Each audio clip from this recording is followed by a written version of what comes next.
बहुत बहुत स्वागत है आपका। आज के सेशन में मैं हूं डॉक्टर ललित आप सबके समक्ष और उम्मीद करता हूं आप सब लोग भी अच्छे होंगे और आप सभी का मैं बहुत बहुत स्वागत करता हूं आज के सेशन में। और आप इस सेशन को ज़रूर शेयर करें, साथ में लाइक ज़रूर करें अगर आपको अच्छा लगता है और सब्सक्राइब करना चैनल को बिल्कुल भी। तो चलो शुरू करते हैं कहानी। पहला प्रश्न आज का शुरू करते हैं। यहाँ पर मैंने सवाल कराए थे और यहीं से छोड़ा था, वहीं से शुरू करूंगा। दो संख्या एक तीसरी संख्या से क्रम से 40% और 46% कम है। दूसरी संख्या पहली संख्या से कितने प्रतिशत कम है? ये सवाल है। Two numbers are 40% and 46% less than the third number respect. By what percentage is the second number less than the first number? तो देखते हैं आपका जवाब मुझे क्या मिलता है। 10%, 80%, 15% या 90। देखिए, ये सवाल मैंने आपको प्रीवियस सेशन में कराए थे, इसलिए वहीं से जोड़ रहा हूँ आपको दो सवाल लेकर के, जिससे कि आपको समस्याएं ना हो। तो बता दें, अगर हम बात करते हैं कि क्या फॉर एग्जाम्पल 100% है, फॉर एग्जाम्पल वो तीसरी संख्या 100% है। तो अगर मैं बात करूं, पहली संख्या ए है, दूसरी संख्या बी है, ये तीसरी संख्या सी थी। उसने बोला ए जो है वो इस वाली से 40% कम है। तो उसका मतलब कितना हुआ, ये संख्या कितनी हुई, 60%। उसने बोला ये वाली संख्या बी जो वाली वो 40% कम थी, तो ये कितना हुई, आपने कहा 54%। यानी ए जो है वो 60% है, बी जो है वो 54% है। तो कितनी अधिक हुई, आपने कहा 60 में से 54 गए तो कितनी ज्यादा है, आपने कहा 6%। तो 6% ज़्यादा है। 6% कितने पर ज़्यादा है, 60 पर, मल्टीप्लाई बाई 100। तो यानी राइट ऑप्शन विल 10%। सही जवाब क्या है, 10% ज़्यादा होगी। एक का ए, बहुत बढ़िया आयुष, बहुत ही खूबसूरती से कहा 10%। एकदम सही जवाब आपने पकड़ा है, 10% एकदम सही आंसर है। एक और सवाल। दो संपूर्ण कोण 2 और 3 के अनुपात में हैं, कोण कितने डिग्री के हैं? और ये इसलिए बताया जा रहा है सवाल आपको क्योंकि एग्जामिनेशन में आपको सप्लीमेंट्री और कॉम्प्लीमेंट्री एंगल बहुत ज़्यादा पूछे जाते हैं। तो सप्लीमेंट्री एंगल क्या है, कॉम्प्लीमेंट्री एंगल क्या है, इनको आप समझने की कोशिश। अगर मैं दो कोणों को जोड़ता हूं और उनका टोटल 180 डिग्री आता है तो उसको बोलते हैं हम क्या, सप्लीमेंट्री एंगल यानी संपूरक कोण। अगर दो कोणों को जोड़ करके आपको सिर्फ 90 डिग्री में एक समकोण के बराबर प्राप्त होता है तो उसको बोलते हैं हम पूरक कोण या कोटि पूरक। क्योंकि यहाँ पर बात हो रही है संपूरक की, तो 2:3 दिया है। अगर मैं 2 और 3 दोनों को जोड़ूं तो 180 होना चाहिए। कि 5 अनुपात किसके बराबर है, 180 के बराबर। तो 1 अनुपात किसके बराबर होगा, 180, 5 36 के। तो 1 अनुपात 36 के बराबर है। तो पहला कोण कितना था, 2 गुणा 36, 72। दूसरा कोण कितना था, 3 गुणा 36, 100। दोनों को जोड़ देंगे तो 180। बहुत बढ़िया, वेरी गुड, पूरा एक्सप्लेनेशन भी दिया है। ओके, तो लेट्स सी। और सवाल का जवाब आपको मिला है ये। हाँ, अगर वो बोलता कि कोटि पूरक होंगे तो आप इसमें 33 और 57 जोड़ सकते थे, लेकिन वहाँ अनुपात दूसरा होता। ओके, तो क्लियर है सवाल, कोई प्रॉब्लम नहीं है। एक और सवाल लेते हैं। त्रिभुज एबीसी का अंतः केंद्र ओ है। एंगल एबीसी बराबर 60 डिग्री है और एंगल एसीबी बराबर 50 डिग्री है। तो एंगल बीओसी का मान बताओ। क्वेश्चन बड़ा आसान है। अंतः केंद्र आप जानते हैं क्या होता है। अंतः केंद्र का मतलब क्या होता है, मैंने ये आज मॉर्निंग में भी समझाया था। एक ये ट्राइंगल है और अंतः केंद्र क्या होता है, अगर ये ए है, ये बी है और ये सी है। अंतः केंद्र तीन चार तरह का केंद्र होते हैं। अंतः केंद्र होता है एक होता है केंद्रक, एक होता है लंब केंद्र, एक होता है परिकेंद्र। इनको इंग्लिश में इसको बोलते हैं इन सेंटर, इसको बोलते हैं सेंट्रोइड, इसको बोलते हैं ऑर्थो सेंटर, इसको बोलते हैं सरकम सेंटर। ये चार तरह के सेंटर पाए जाते हैं जब भी आप कोई करते हैं ना। तो चार सेंटर पाए जाते हैं। ओके, कोई प्रॉब्लम नहीं है। तो इनकी परिभाषा क्या है, अगर मैं सेंट्रोइड की बात करूं तो शीर्ष से सामने वाली भुजा पर खींची गई रेखा सामने वाली भुजा को दो भागों में तोड़ती है, उसका मीडियन होती है, माध्यिका होती है, तो हम सेंट्रोइड कहते हैं। अगर इन सेंटर की बात करें, अगर किसी भी त्रिभुज में उसके एक ऐसी शीर्ष रेखा डाली जाए जो उसके कोणों को अर्धक कर दे, कोणों का अर्धक, इन कोणों को आधा कर दे, उसको कहते हैं ऐसे, उसको कहते हैं क्या, अंतः केंद्र। कि कोणों के अर्धक से, अंतः कोणों के अर्धक से बनी हुई जो इंटरसेक्शन पॉइंट है उसको अंतः केंद्र के नाम से जानते हैं। अब सवाल देखते हैं। ये हो गया ओ, उसने कहा ABC, यानी ये पूरा कोण कितने का 60 डिग्री का है, ये पूरा कोण 50 डिग्री का है। तो जब ये कोणों के अर्धक हो गए तो ये भी 30 डिग्री का हो गया, ये भी 30 डिग्री का, ये 25 डिग्री का और ये भी 25 डिग्री का, है ना? तो अब आपके सामने ये वाला ट्राइंगल है ऐसे, मैं बना देता हूँ ऐसे। इसका वैल्यू क्या है? ये हो गया B, ये हो गया O, ये हो गया C, अंदर वाला है। तो B का वैल्यू 30 है, C का वैल्यू 25, इसका वैल्यू पूछ रहा है। तो आप सभी जानते हैं कि किसी भी त्रिभुज के अंतः कोणों का टोटल 180 डिग्री होता है। जय हिंद, है ना? 180 डिग्री होता है। तो मतलब क्या हुआ? अगर 180 में से इन दोनों कोणों को घटा दिया जाए तो आपको आंसर मिल जाए 180 माइनस का 1 बराबर, तो इस BOC का मान कितना है? 125। होप से समझ में आ गया होगा। लंब केंद्र जब भी बनते हैं तो शीर्ष से सामने वाली भुजा पर 90 डिग्री का कोण बनाती हुई रेखा खींची जाती है। तो इन तीनों में वर्टेक्स से लाइन डाली जाती है, जबकि परिकेंद्र में वर्टेक्स का कोई रोल नहीं होता। क्लियर है? 125 आ गया है, बहुत बढ़िया, वेरी गुड, समझ में आ गया अखिलेश, वेरी गुड। एक और सवाल, चलो। क्वेश्चन है, त्रिभुज ABC में एंगल BAC 75 डिग्री है, एंगल ABC 45 डिग्री, इसी को D तक बढ़ाया गया है। यदि एंगल ACD बराबर x डिग्री हो तो 60 डिग्री का x बटा 3% क्या होगा? देखते हैं जवाब क्या मिलता है। एक त्रिभुज है ABC, चलो बना लेते हैं। ये हमारा त्रिभुज हो गया ABC, ये A है, ये B है और ये C। उसने कहा AB BAC, यानी ये वाला जो कोण है कितना है? 70 का है। ABC ये कितने का है? उसका 10 डिग्री का है। BC को आगे बढ़ाया गया D तक, और ये जो ACD है इस कोण का वैल्यू x। तो पहले इसका मान निकाल, इसका वैल्यू क्या होगा? आप सभी जानते हैं कि किसी भी त्रिभुज के दो अंतः कोणों का योग उसके सम्मुख कोण के बाह्य कोण के बराबर होता है। यानी the sum of two interior angle always be equal the opposite angle of extrude.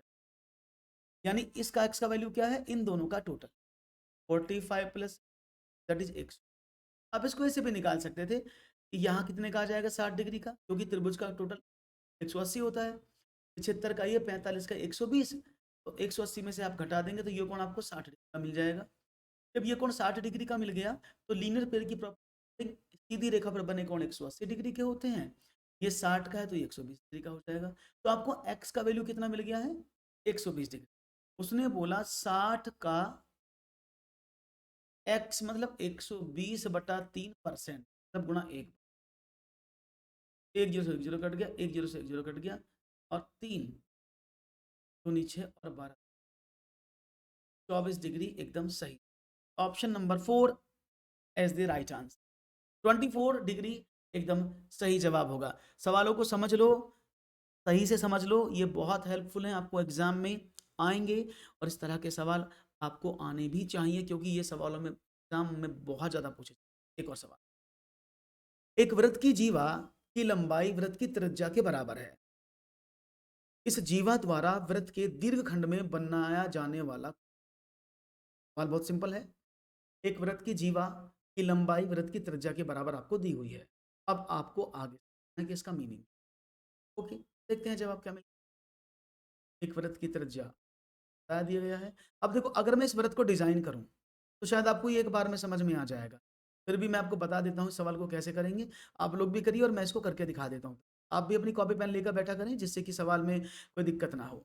Okay, तो यहाँ पर दीर्घ खंड में बनने वाला कोण इनमें से कौन सा है, ये सवाल आपके सामने रखा गया। अब देखते हैं सवाल क्या है। डी 90 डिग्री, चलिए आयुष ने कहा डी, समझ लेते हैं। एक वृत्त की जीवा की लंबाई, अब देखो एक वृत्त है, उसकी जीवा है फॉर एग्जाम्पल ये वाली BC। उसने कहा इसकी लंबाई वृत्त की त्रिज्या के बराबर, त्रिज्या ये तो होती है R, तो ये भी तो इसकी रेडियस है R, तो ये भी तो बराबर है, यानी तीनों बराबर हैं, तीनों लाइन जो है बराबर हैं। बात समझ में आ रही है मैं क्या बोल रहा हूँ? उसने बोला कि वृत्त की जो त्रिज्या है वो R है, उसकी जीवा वृत्त की त्रिज्या के बराबर, तो वो भी तो R हो गई। तो ये कैसा ट्राइंगल बन गया? जब तीनों भुजाएं बराबर होती है तो कैसा ट्राइंगल आता है? हाँ जी, जब तीनों भुजाएं बराबर होती है तो ट्राइंगल कैसा आता है?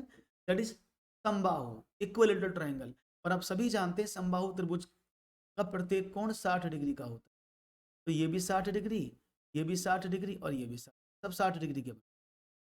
अब उसने बोला इसका दीर्घखंड में, ये तो हो गया अंतःखंड। दीर्घखंड क्या होता है? ये वाला, इस वाले कोण की बात कर रहा। तो आप सभी जानते हैं कि दीर्घखंड में बनने वाला कोण हमेशा त्रिज्याखंड में बने कोण का आधा होता है। ये सब जानते हैं ना। अगर मैं इस कोण की बात करूं, सपोज ये ए है, तो ये जो ए होगा वो क्या होगा? ए बराबर, सपोज ये ओ है, तो बी ओ सी का आधा। ये होता है ना, क्योंकि दीर्घखंड में बना कोण हमेशा त्रिज्याखंड में बने कोण का आधा होता है, या त्रिज्याखंड में बना कोण हमेशा दीर्घखंड में बने कोण का डबल होता है। राइट ऑप्शन क्या हुआ? 60/2, दैट इज 30। सवाल को समझने की कोशिश करो, एक बार में समझ में आ जाएगा। क्लियर है? कोई प्रॉब्लम? तो बस थोड़ा थोड़ा समझ के करोगे तो आप चीजों को समझ जाएंगे। 90 डिग्री का कोण कहाँ बनेगा इसमें? 90 डिग्री का कोण तो कहीं आएगा ही नहीं। सिंपल था, angle will be 30 degree. Clear है? बहुत बढ़िया। तो आगे बढ़ते हैं और एक और प्रश्न की तरफ। सबको समझ में आया ना? बस प्रश्न की जो भाषा है उस पर थोड़ा सा फोकस करेगा, you will get all the answer. Question है, दो वर्गों के परिमाप 40 सेंटीमीटर तथा 24 सेंटीमीटर, उस तीसरे वर्ग जिसका क्षेत्रफल इन दोनों वर्गों के क्षेत्रफल के अंतर के बराबर है, उसका परिमाप क्या? सवाल समझिएगा ध्यान से। There are two square and the perimeter of both of the square is 40 centimeter 24 centimeter respectively.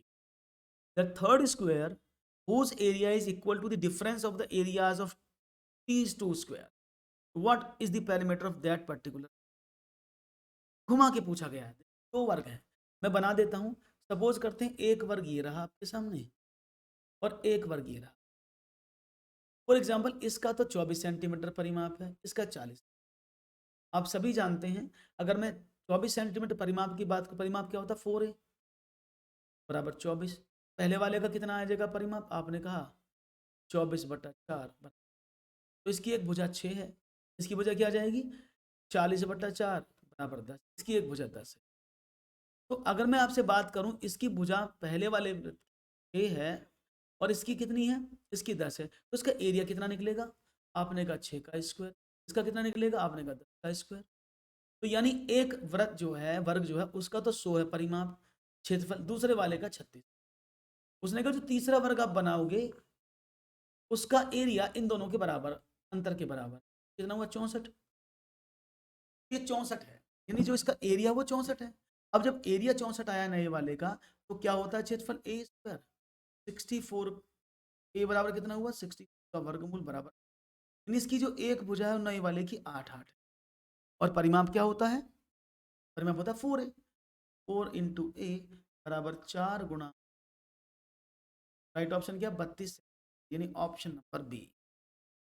समझ में आ गया जी? बस थोड़ा सा इनका ना, सवाल देखने में बेशक बहुत बड़े हो सकते हैं आपके सामने, लेकिन उन बड़े सवालों को ना इतना ही आसान होता है अगर आप कंसेप्चुअल स्टडी करते हैं और प्रश्न को तरीके से पढ़ने की कोशिश करते हैं वो कहना क्या चाह रहा है।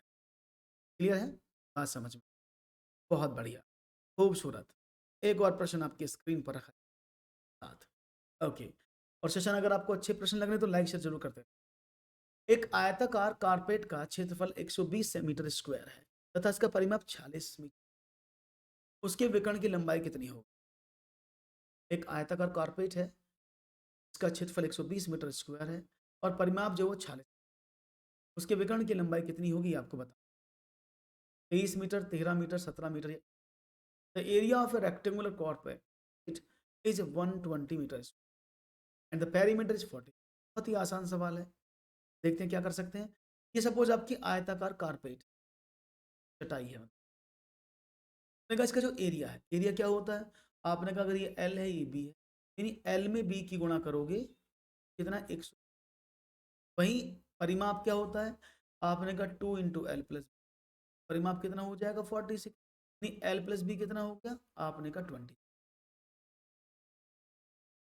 अब आपके पास दो इक्वेशन बन गई, एक तो हुआ एल बी बराबर 100 और एक हुआ एल प्लस बराबर 23।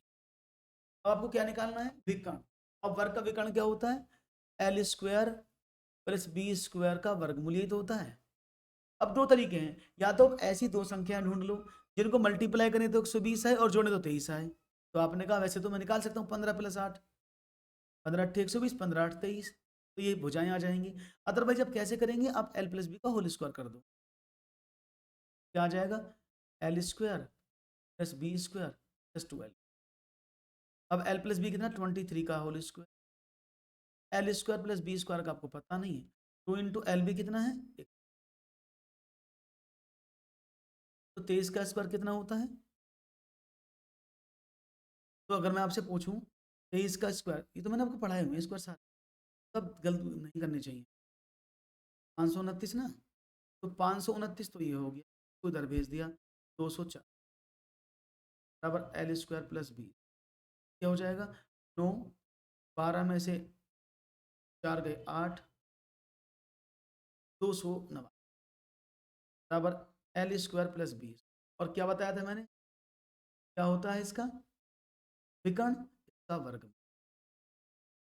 राइट ऑप्शन 17, क्लियर है, 17 इज द राइट आंसर। अगर आप चाहते तो उसको यहां भी कर सकते थे कि भाई इन दोनों से आपको इतना नहीं करना पड़ता, आगे अगर आप थोड़ा सा दिमाग लगा देंगे you will get the answer कि भाई एल बी बराबर 120 है, एल प्लस बी बराबर, दो संख्याओं को गुणा करते हैं तो 120 आता है, और दो संख्याओं को जोड़ते हैं तो 23 आता है, 15 8 23 और 15, यहाँ पर आपको 15 और 8 मिल जाए। ये जो कारपेट थी इसकी लंबाई 15 है, इसकी अगर आप बात करते ट्रिपलेट की तो क्लियर है, बात समझ में आ गई, बहुत बढ़िया। तो ये सवालों को समझने की कोशिश करो, अच्छे लेवल के क्वेश्चन है, रटे रटाए क्वेश्चन नहीं है, इसीलिए विद्यार्थी मेरी क्लास में शायद कम मुझे देख पाते हैं। सारे बच्चे कहते हैं कि सर सवाल बहुत टफ लाते हैं, कुछ बच्चे कहते हैं कि सर सवाल का लेवल थोड़ा ज़्यादा होता है, ज़्यादा नहीं है लेवल, आप समझने की कोशिश करो, ये क्वेश्चन एग्जामिनेशन बेस्ड क्वेश्चन है। ओके, तो चलो बढ़ते हैं आगे, एक और सवाल आपके स्क्रीन, किसी त्रिभुज की भुजाएं 3 सेंटीमीटर, 4 सेंटीमीटर और 5 सेंटीमीटर, इस त्रिभुज की भुजाओं के मध्य बिंदुओं को मिलाने से बने वाले त्रिभुज का क्षेत्रफल। एक त्रिभुज है जिसकी भुजाएं 3, 4 और 5 सेंटीमीटर, इस त्रिभुज की बिंदुओं के मध्य बिंदुओं को मिलाने से बने त्रिभुज का क्षेत्रफल। आपका सवाल आपके साथ समझिएगा सवाल को और करने की कोशिश करिए।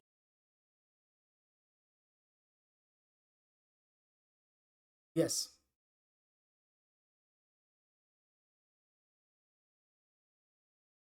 6 centimetre square, 3 centimetre square, 3/2 centimetre square, 3/4 centimetre.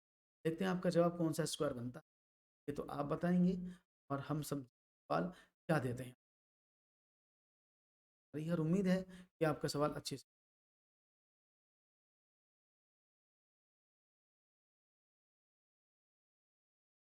6 जवाब मिला है, 6 सेंटीमीटर, आयुष का जवाब मिल गया 6 सेंटीमीटर, बहुत बढ़िया आयुष, 6 सेंटीमीटर, दो बार उन्होंने दिया 6 6। चलो समझ लेते हैं सवाल का मीनिंग क्या है। देखो 3 4 5 एक ट्राइंगल दिया है, तो अब सभी जानते हैं 3 4 5 एक समकोण त्रिभुज का निर्माण करता है, क्योंकि ट्रिपलेट है ना 3 4 5 का, तो त्रिभुज ऐसा होगा,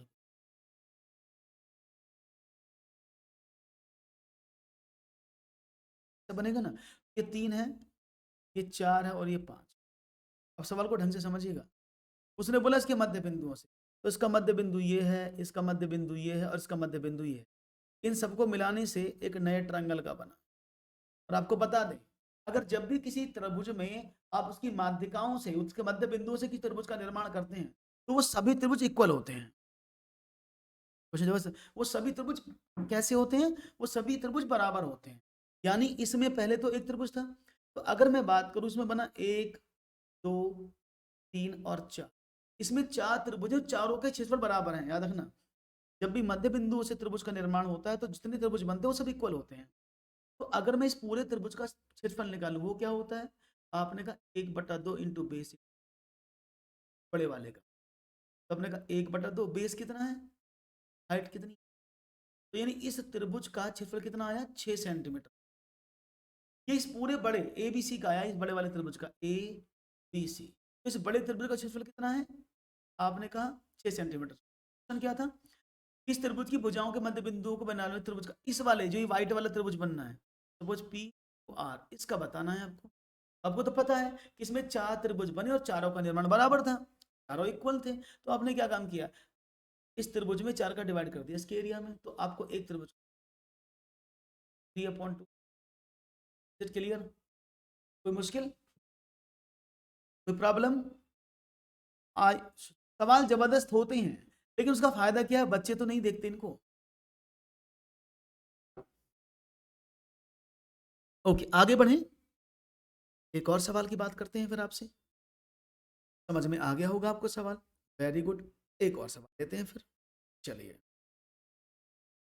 एक समबाहु त्रिभुज की ऊंचाई 4:3 सेंटीमीटर, इसके परिवृत्त के क्षेत्रफल का इसके अंतःवृत्त के क्षेत्रफल से अनुपात क्या होगा? The height of an equilateral triangle is 4√3 centimeter. The ratio of the area of its circumcircle and its area of inner circle will be what? अच्छा, मैंने बड़े त्रिभुज का निकाल दिया। तो देखते हैं, देखो समबाहु त्रिभुज का मतलब क्या होता है, सारी भुजाएं बराबर होना। समबाहु त्रिभुज का मतलब क्या होता है, सारी भुजाओं का इक्वल होना। मैं इधर बना देता हूं, ये सारी भुजाएं बराबर होना, ये होता है समबाहु। उसने बोला इसके अंतःवृत्त, अंतःवृत्त क्या होता है, इसके अंदर एक ऐसा वृत्त जो इसकी सभी भुजाओं को छूता हुआ एक वृत्त बना। और परिवृत्त क्या होता है, एक ऐसा त्रिभुज जो इसकी बाहरी कॉर्नर से मिलकर बने, ऐसे इनको छूता निकल जाए, ऐसे त्रिभुज को परिवृत्त बोलते हैं। ये व्हाइट वाला परिवृत्त है, अंदर वाला क्या है, अंतःवृत्त है। इसकी रेडियस क्या है, यहां से यहां तक इसकी रेडियस है, ये इसकी भुजा ए है, और ये इसकी रेडियस है बड़े वाले की, यहां से, है ना। पहले बता दूं, अगर आप भुजा के रेस्पेक्ट में इनकी रेडियस निकालते हो, क्योंकि क्षेत्रफल तो रेडियस से निकलेगा जब भी किसी सर्कल का निकलेगा, तो आपको बता दें जो आर होता है किसका, अंतःवृत्त के लिए, इज इक्वल टू 2/√3।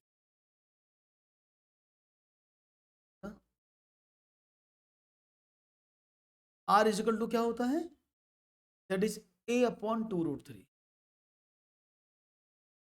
अगर आप बात करते हैं अंतःवृत्त की, वहीं अगर परिवृत्त का आप आर निकालते तो वो क्या होता है, a/√3। ये इनकी संबंध होता है किसके साथ, रेडियस का इसकी भुजा के साथ, ठीक है। अब उसने बोला इनका क्षेत्रफल, तो इन दोनों का अनुपात निकाल लो, वही आंसर आ जाएगा। अनुपात निकालें, आपने कहा ओके। अब देखो इसकी हाइट आपके सामने रखी हुई कितनी है, ये हाइट कितनी है, 4√3। तो बाद में देखिए, तो जो आर जो है उसको मैं बाद में पुट करूंगा, क्योंकि जो इसकी जो हाइट होती है त्रिभुज की, वो क्या होती है, h is equal to 3r होता है, यानी जो त्रिज्या की 3 गुनी, r is equal to h/3, यानी जो हाइट यहां से यहां तक की मैं खींच दूं, तो ये r जो होता है उसका 1/3 हिस्सा होता है। तो r कितना हुआ वो बाद में देखेंगे, तो पहले इसको अनुपात कर देते। चलो, तो r कितना बना वो बाद में देख लेंगे। अब क्या करें, अगर मैं इन दोनों रेडियस का अनुपात निकालूं, ये सीधा वैल्यू पुट कर देता हूं मैं। h कितना था, आपने कहा 4√3, 4/3 इंटू √3। अब √3 से √3, दैट इज 4/√3। जो r है वो कितनी है, 4/√3 है। क्लियर है। और उसने बोला क्षेत्रफल का अनुपात, अगर मैं इसको ना भी लूं ना, इस वाली माप को इससे बताता हूं, तो क्षेत्रफल क्या होता है, आपने कहा πr² होता है, तो πr1², इसका क्या हो जाएगा, πr2²। अब πr1 कितना है, आपने कहा a/2√3 का होल स्क्वायर, ये क्या हो जाएगा, पाई इंटू a/√3 का होल स्क्वायर, पाई से पाई का, ठीक है ना। अब क्या हुआ, इसको अपन यहां कर देता हूं, ये होगा a² अपॉन 2 दूनी 4 तिया 12, ये क्या हो जाएगा, आपने कहा a² अपॉन 3, ठीक है भैया। अब देखो a² इधर भी था, a² इधर भी था, 3 यहाँ पर भी, 3 यहाँ पर भी, ठीक है, बना 1/4:1।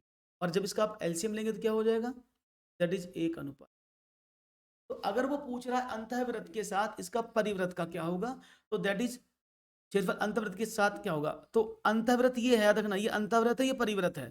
तो उसने बोला है कि परिवृत्त के पहले आएगा, अंतर्वृत्त बाद में आएगा, तो यानी 4 अनुपात।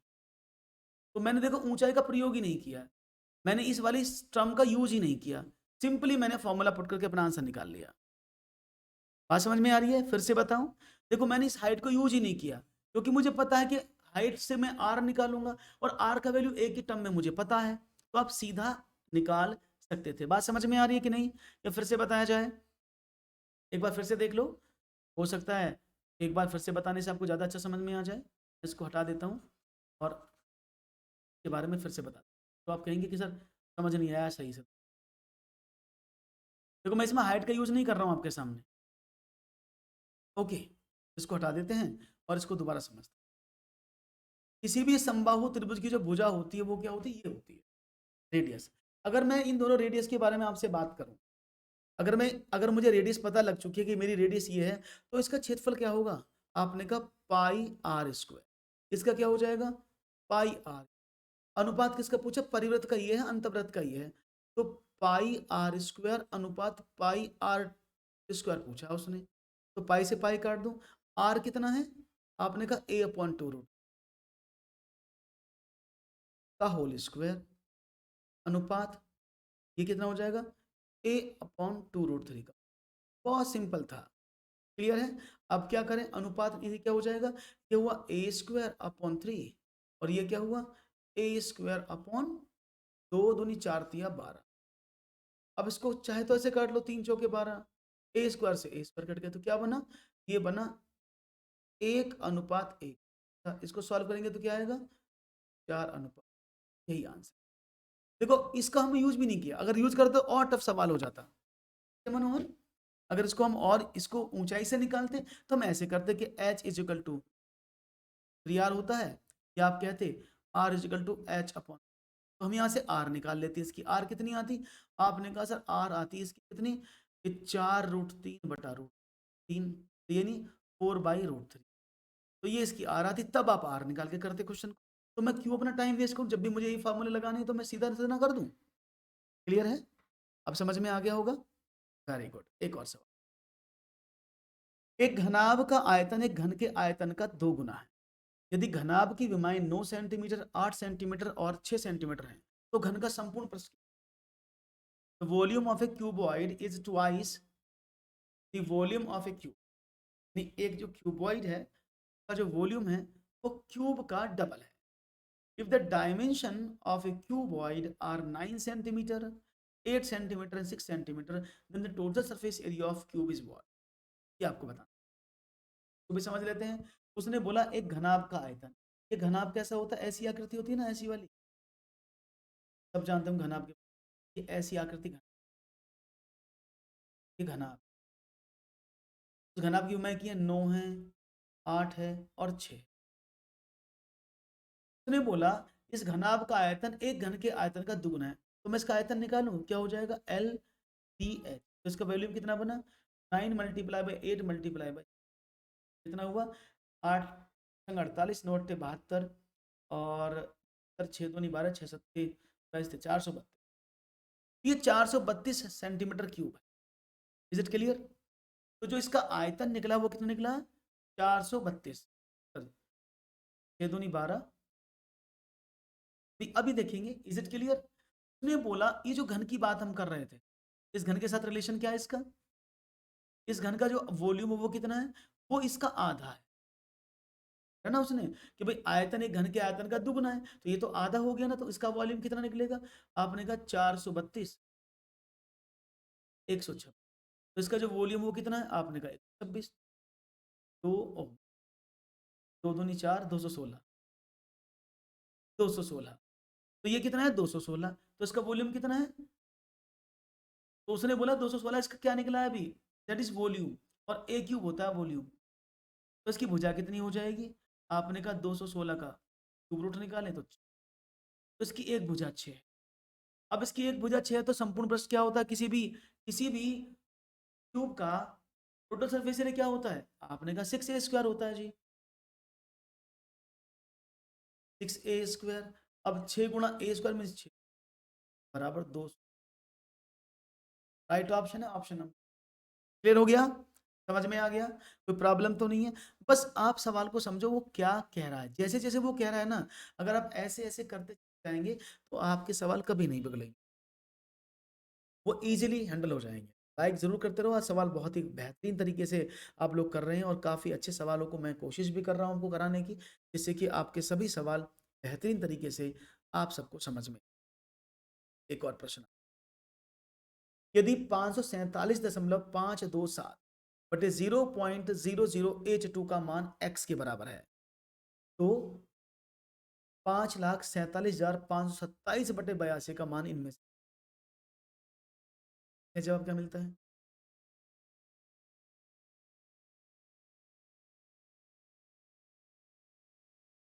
जी। तो देखो सवाल समझो, सिंपल सवाल लिखा हुआ है 547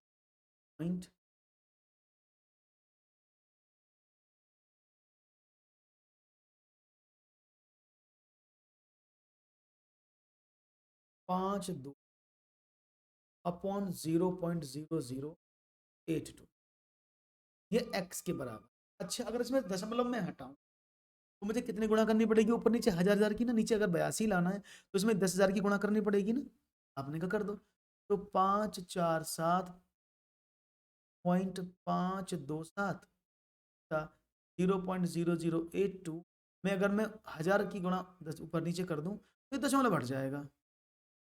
ये क्या हो जाएगा? ये हो जाएगा 547.527 अपॉन 80 बराबर x। क्योंकि उसने इसका वैल्यू पूछा तो इसको मैं ऐसे लिख सकता हूँ। रुकिएगा, 1 सेकंड का समय दीजिएगा बस।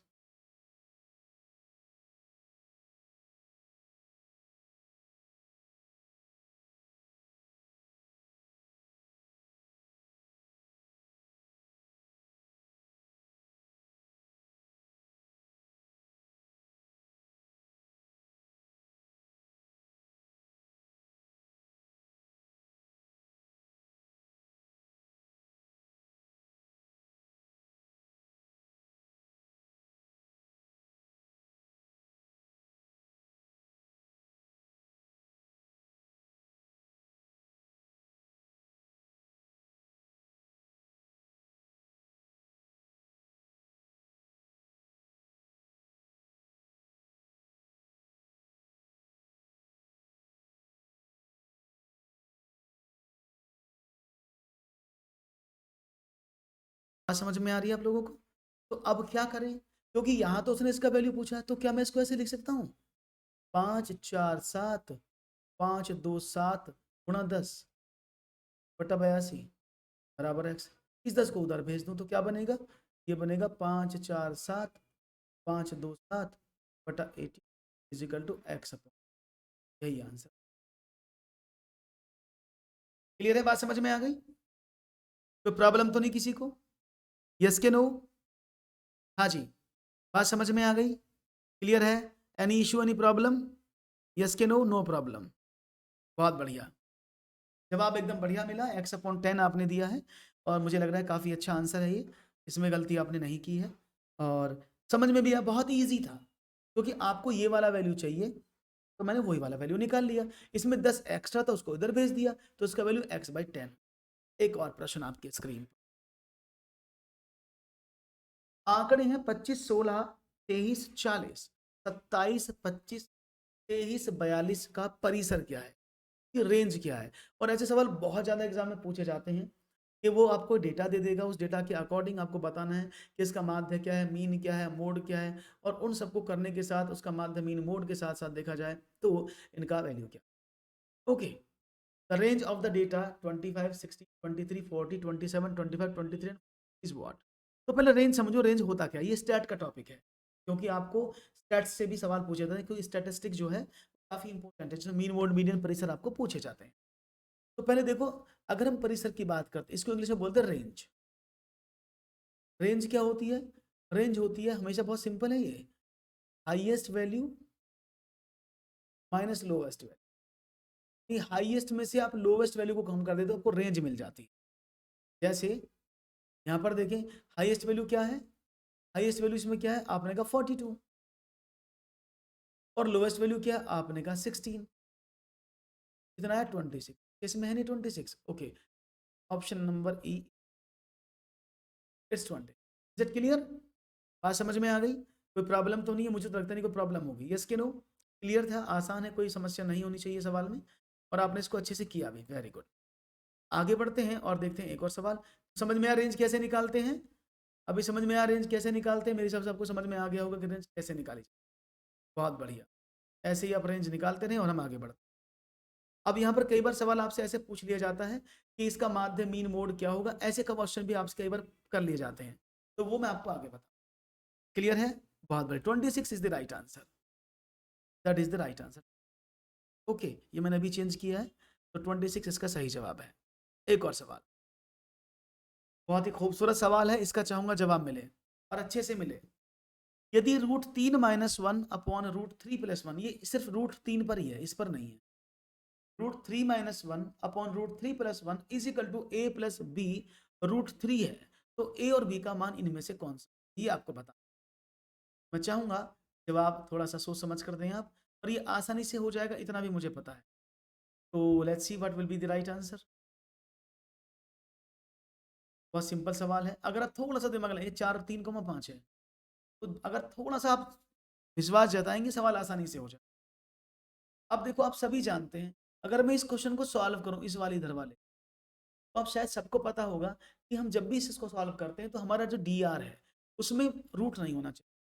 ऐसे तो बोलते हैं कि डी आर में रूट मान्य नहीं है, तो डी आर से रूट हटाने के लिए क्या करते हैं, उसके कॉन्जुगेट एलिमेंट से मल्टीप्लाई करते हैं, जिसको आप क्या बोलते हैं, जिसको बोलते हैं आप कॉन्जुगेट एलिमेंट हर का परिमेयकरण, रेशनलाइजेशन ऑफ डी आर। तो कैसे करते हैं, सेम नंबर रखते हैं और डिफरेंट सिंबल से इसके ऊपर से मल्टीप्लाई करते हैं। ये लिखा था ना, अपोजिट सिंबल क्या है, √3 + अपॉन √3 - 1 और माइनस है। ओके, क्योंकि प्लस है तो माइनस से गुणा कर, ये क्या हुआ, ये हो गया √3 - 1 का होल स्क्वायर, और ये क्या हो गया, आपने कहा 3 का स्क्वायर -1 कितना होता है, दैट इज √3 - 1 का होल स्क्वायर अपॉन, क्योंकि 3 का रूट से 3 कट गया, 3 में से 1 गया 2, यहाँ तक कोई प्रॉब्लम तो नहीं है, आपने का कोई प्रॉब्लम नहीं है। चलो इसका स्क्वायर ओपन कर लेते हैं, स्क्वायर क्या ओपन होगा, आपने का √3 का होल स्क्वायर +1 का whole square -2 into √3 into 1 upon 2। अब क्या हुआ, आपने का 3 प्लस का 1 माइनस का 2 √3, यानी क्या हुआ, 4 माइनस का 2 √3 अपॉन 2 से कॉमन निकाल लिया ऊपर से, तो क्या बचा 2 माइनस का √3 अपॉन, तो ये क्या आया 2 माइनस का √3 किसके बराबर है, a + b √3। ए का वैल्यू कितना है कंपेरिजन करने पर 2, और बी का वैल्यू कितना कंपेरिजन करने पर माइनस का, that is the right answer. समझ में आ गया, कोई मुश्किलात, कोई समस्यात, परेशानी, चिंता, कष्ट, तो बस आप, मैंने कहा सवाल देखने में बहुत खतरनाक लग रहे हैं, लेकिन आप इनको करोगे तो ये बहुत स्टेप बाय स्टेप करते चले जाओगे, you will get the answers easily. कोई भी आपको आपत्ति, कोई भी समस्या, कोई भी चिंता, कोई भी कष्ट नहीं होने वाला है, बस आपको सवालों को थोड़ा सा समझ, क्लियर है, समझ में आ गया क्या तरीके से आप लोगों के जवाब मुझे मिले हैं, that's very cool, no problem. तो बढ़ते हैं एक सवाल और, देखते हैं एक सवाल की तरफ और जानते हैं क्या जवाब मिलेगा। Let's see one more question. Question है 24, 0.125 टू द पावर 2/3 का मान क्या, 2.5, 0.25, 0.025 या 0.0025, value of 0.125 to the power 2/3 is what. देखते हैं जवाब क्या मिलता है, let's see what will be your right answer. Question का जवाब देने की कोशिश करेंगे तो बड़ा अच्छा लगेगा। देखो, पी का मान, ये ऐसे तो लिखा है, इसको ऐसे नहीं लिख सकते आप, 2 प्लस माइनस का 1 √3, बात तो वही रहेगी ना, क्योंकि इससे पहले तो 1 की कॉफिशिएंट है ना, तो दो तो, अब √3 का कॉफिशिएंट क्या है, यहाँ बी है तो यहाँ पर क्या एक ही तो है, इसलिए इसको -1 लिखा। समझते हैं सवाल कितना आसान था। देखो, अगर मैं इसके फैक्टर करने की बात करता हूँ, ये क्या होंगे, 0.5 इंटू 5 इंटू 5, यही तो करोगे, 0.5 multiply by 0.5 multiply by 0.5 power 2/3, ऐसे करोगे ना, तो क्या करें, इसका मतलब क्या हुआ, 0.5 की पावर 3 टू दी पावर 2, आप कह सकते हैं 0.5 की पावर, क्योंकि जब पावर की पावर होती है मल्टीप्लाई होती है ना, 0.5 की पावर 2 यानी 0.5 मल्टीप्लाई बाई 0, दैट इज 20। आसान, तो देखने में गंभीर लगते हैं सवाल, बहुत छोटे छोटे सवाल हैं, बचकाने सवाल हैं। क्लास का समय डेली 4 बजे। ओके, तो बात समझ में आ गई, कोई प्रॉब्लम तो नहीं है भाई? तो नेक्स्ट क्वेश्चन लिया जाए। समझ में आ रहे हैं सवाल? क्लियर है क्वेश्चन? तो वन मोर क्वेश्चन आपकी स्क्रीन पर मैं रखता हूं और चाहूंगा मैं एक और सवाल का जवाब मुझे आपकी तरफ से मिले तेजी के साथ। Let's see what will B. यदि विक्रय मूल्य को दुगुना कर दिया जाए तो लाभ 3 गुना हो जाता है। तब लाभ प्रतिशत क्या है? यदि इस विक्रय मूल्य को दुगुना कर दिया जाए तो लाभ 3 गुना हो जाता है। तो आपको बताना है लाभ प्रतिशत कितना। करने की कोशिश करोगे तो एक बार में जवाब क्या मिलता है?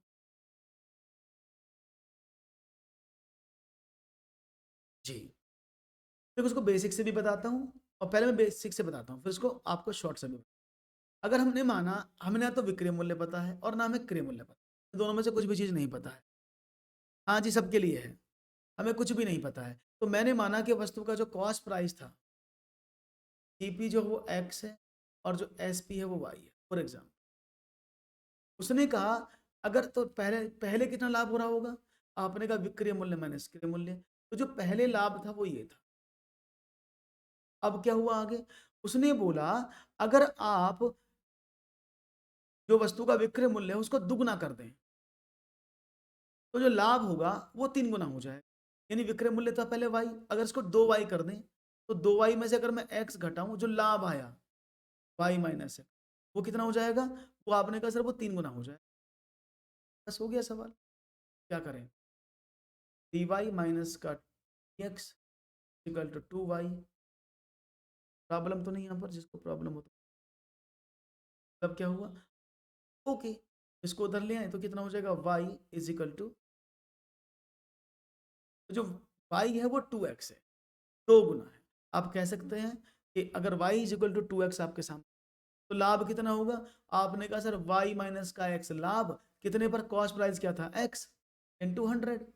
अब मैं y की वैल्यू पुट करूं तो क्या हो जाएगा? दैट इज y का वैल्यू 2x है, तो 2x माइनस का x upon x into 100, x upon x into 100 that is 100%। इसका आंसर क्या है? 100% लाभ होगा। ठीक है ना? तरीका समझ में आया? अब मैं आपको बिल्कुल बेसिक से बताता हूँ, बिल्कुल सिंप्लीफाइड फॉर्म।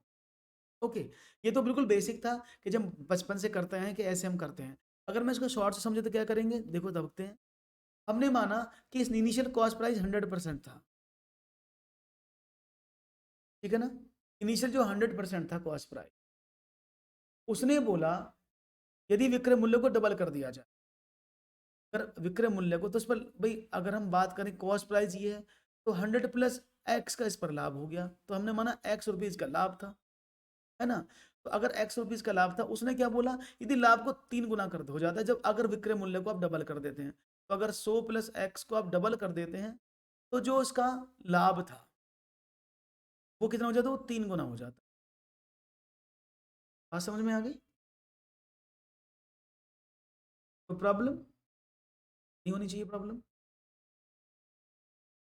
तो इस समय जो है एक्स कितना है? वो 200।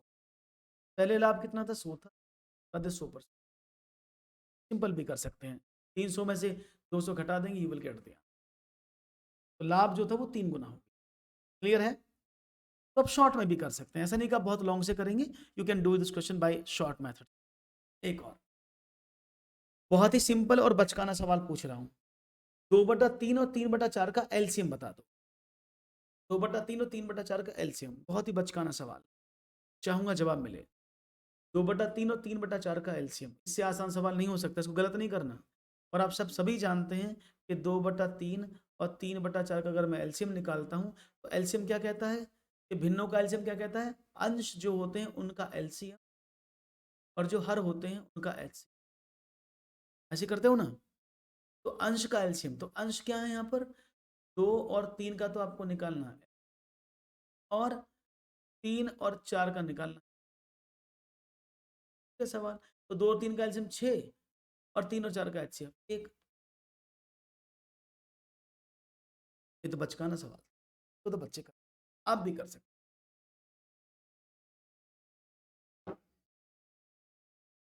एक और सवाल, -3/√3 - 2 का गुणात्मक प्रतिलोम क्या है? -3/√3 - 2 का मल्टीप्लिकेटिव इनवर्स क्या है?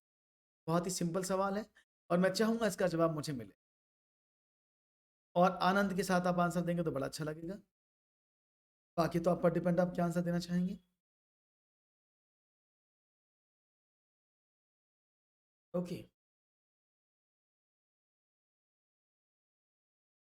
तो उम्मीद है कि आप जवाब में कोई गलती नहीं, और बाकी डिपेंड आप पर है, आप सवाल को कैसे हल करते हैं ये तो आप बताएंगे।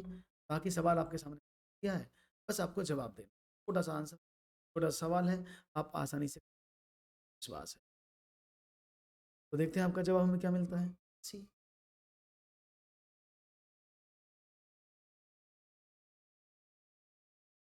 सवाल का जवाब देने के लिए तैयार सब लोग, और हम भी तैयार हैं, बस आपसे पूछना चाह रहे हैं कि आपका आंसर क्या होना चाहिए।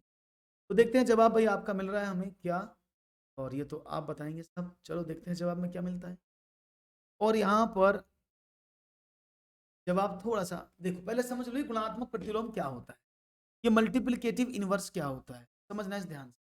मल्टीप्लिकेटिव इनवर्स होता है कि ए में अगर आप ए के इनवर्स की मल्टीप्लाई करें तो हमेशा आपको एक आना चाहिए, दैट इज द मल्टीप्लिकेटिव। जैसे 5 में मैं अगर 1/5 की गुणा करूं तो एक आएगा ना, तो 5 1/5 का गुणात्मक प्रतिलोम है, और 1/5 5 का प्रतिलोम, ठीक है ना। अब समझते हैं, तो उसने बोला अब -3/√3 माइनस का ये है, आपसे पूछा गया है इसका गुणात्मक प्रतिलोम क्या है। अब देखते हैं भाई गुणात्मक प्रतिलोम कैसे निकालोगे। अभी मैंने क्या बताया कि जब भी प्रतिलोम होगा उसका मीनिंग क्या होता है, अपोजिट में कर, या तो आप उठा के गुणा करके देख लो किसी की, नहीं तो इसका प्रतिलोम क्या होगा, आपने कहा इसका अपोजिट 1/-3/3 माइनस, यानी -√3 - 2, ये हो जाएगा, है ना। अब इसका प्रतिलोम की बात रही थी, अब अगर मैं प्रतिलोम को निकालूं तो कैसे निकालोगे, अब सिंपल देख लो आपके सामने तरीका आ गया। तो अगर आप इसका परिमेयकरण करने की कोशिश करेंगे तो फिर परिमेयकरण कैसे करोगे, आपने कहा सर परिमेयकरण तो हम 1 मिनट में कर देंगे। भाई अगर हम इसका परिमेयकरण करें तो ऊपर नीचे किसकी गुणा करनी पड़ेगी, आपने कहा √3 + 2/√3 + 2, तो ये क्या हो जाएगा, 3 × 3 = 9, 3 × 3 = 9, और 2 × 2 = 4, तो 3 में से 2 गया माइनस का, तो ये माइनस का 1 बच जाएगा, अपॉन क्या बचा, 3 × √3, बस यही आपका आंसर। या तो ऐसे कर लो या फिर इसकी मल्टीप्लाई सीधे सीधे कर सकते थे आप, कैसे वो भी बता देता हूँ आपको, उसको बता देता हूँ। अब ये तो बेसिक मैंने बताया कैसे करना है, प्रतिलोम लेकर के, तो इसका आप ऐसे भी कर सकते थे। तो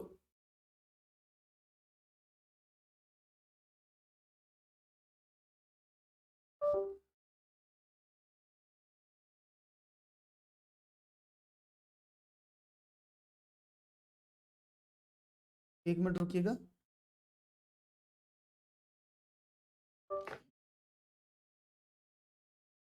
ओके नाउ इट्स विजिबल, ये मैं चला रहा हूँ, पेन दिख रहा है चला हुआ आपको, नहीं दिख रहा,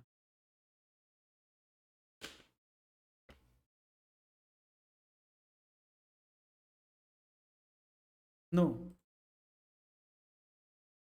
ओके, बहुत बढ़िया अखिलेश, बहुत अच्छा कहा आपने। मेरे 1 मिनट रुकना, बंद हो गया।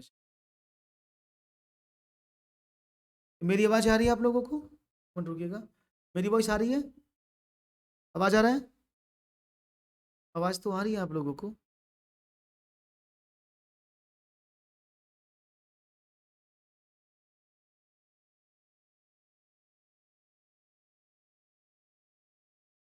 तो मैं ये समझ नहीं पा रहा हूँ, अब मेरा पेन नहीं चल रहा है इस पर, क्या हो गया पता नहीं, दिक्कत हुई है। 1 मिनट रुकिएगा, मुझे एक बार बंद करना पड़ेगा।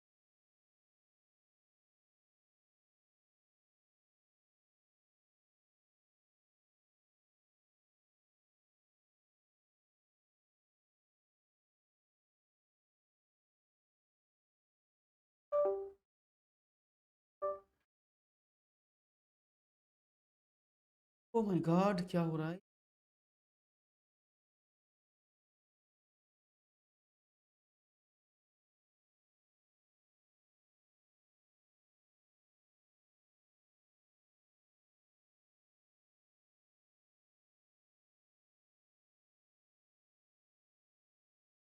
1 मिनट रुकिए, प्रॉब्लम शायद हो रही है लैपटॉप में, ये इस पे चल नहीं पा रहा है।